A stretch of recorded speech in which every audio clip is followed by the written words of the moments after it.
একজন অন্ধ মানুষ, সে কত কষ্ট করে আপনার কাছে আসছে, সেই ইমানদার, তাকে আপনি কোরআনের আয়াত বা হাদিস, দ্বীন ইসলামের কোন শিক্ষা না দিয়ে আপনি কাফের মুশরিকদের পিছিয়ে কেন? সাল্লাল্লাহু আলাইহি ওয়াসাল্লামের কিন্তু চিন্তা কিন্তু কোনোদিনই এমন ছিল না যে সাহাবীকে অবজ্ঞা করা, সাহাবীকে অসম্মান করা, সাহাবী গরিব এই জন্য তার প্রতি খারাপ আচরণ, এটা কি উদ্দেশ্য ছিল? নাউজুবিল্লাহ, এটা কখনো উদ্দেশ্য, যারা শুরু থেকে আলোচনা শুনছেন বুঝতে পারবেন তো, এরকম আল্লাহ রসুলের কখনোই উদ্দেশ্য ছিল না।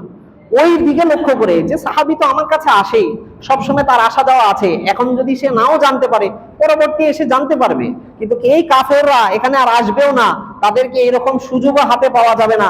আর তারা ইসলাম গ্রহণ করলে শুধু তাদের উপকার না, তারাও ইসলাম গ্রহণ করবে, তাদের অনুসারীরাও ইসলাম গ্রহণ করবে এবং মুসলমানদের উপর জুলুম অত্যাচার কমবে। এই সব দিকে লক্ষ্য করে তাকে অবজ্ঞা করা নয়, তাকে অসম্মান করা নয় ওই সাহাবীকে, বরং শুধু আল্লাহ রাসূলের উদ্দেশ্য এটা যে তাকে পরবর্তী বিষয়টা জানায় দিব। এখন সে বারবার একটা কথা বলার কি দরকার? এই জন্য অনেক সময় মানুষের মধ্যে বিরক্তি বোধ আসে না, এই বিরক্তি ভাবটা আসছে। এই জন্যই আল্লাহ রাসূল আল্লাহর কাছে এই কাজটা পছন্দ হয়নি। আল্লাহ রাব্বুল আলামিন সূরা নাজিল করছেন আবাসা ওয়া তাওয়াল্লা।